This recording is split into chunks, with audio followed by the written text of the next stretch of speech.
Hey guys, Dave. I'm here at the Rosedale Presbyterian Cemetery in Columbia County, Wisconsin, and I'm here for the grave of Sarah Smith. And I'm not quite sure. I know what it looks like, kind of, but I'm not sure where exactly her grave is. So we'll have to maybe wander here for a few minutes as we look for it. It's definitely in the older. Actually, I think I found it already, so maybe not so bad. It's actually in the older section of the cemetery. So we'll find her grave, and then we'll talk about why we're here. Pay our respects here. I think it's gonna be this one right here.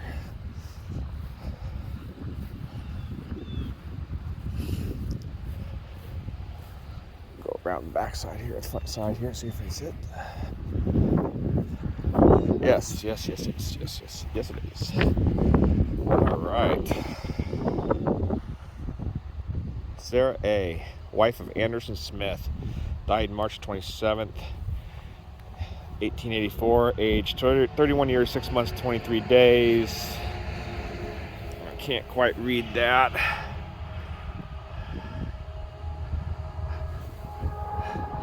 Something follow me. Remember something. You soon should be something and follow me. Unfortunately, too worn away to read. So who is Sarah A., wife of Anderson Smith? She was a young woman, a young bride. She had 3 children, Hiram, Alan, and Frank. They are all born in the 1870s, so they all lived long lives into the 40s, 1940s, and 50s. Like I said, she was only 31, so when she died, so all of her children were teenagers when she died. So she died a young person.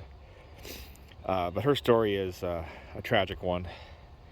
Not the life she led, but possibly how she died or didn't die. When she was, well, before I get there, here's one of her sons, 1870, 1941.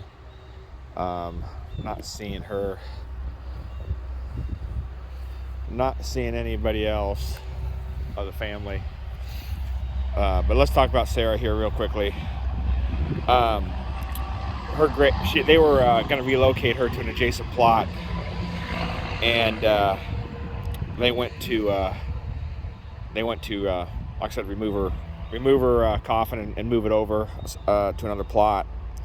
And it was here that when opened the casket for purpose of removing the remains to an adjacent lot in the same cemetery here, she was found to have possibly been buried alive.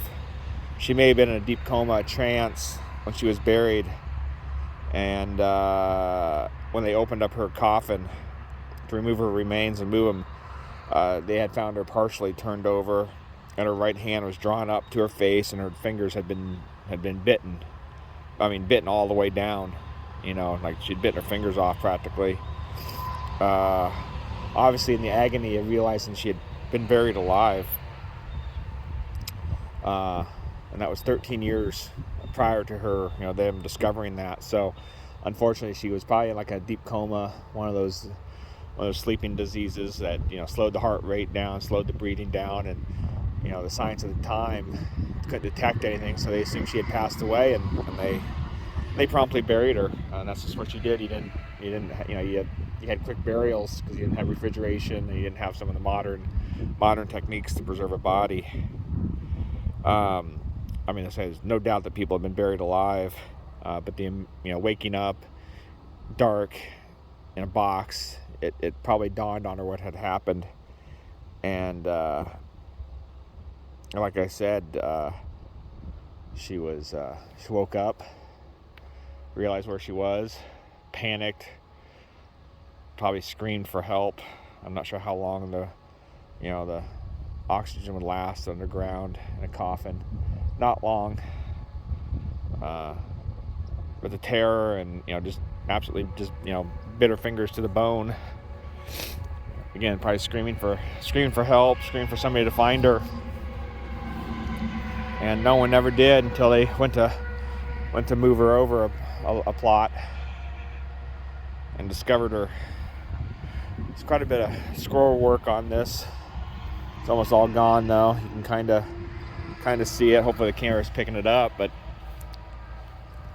a simple stone in a simple rural cemetery here. But that's the story of Sarah Smith, likely buried alive, and not discovered until 16 or so odd years later, what had happened. So there you go. Rosedale Presbyterian Cemetery, Columbia County, Wisconsin.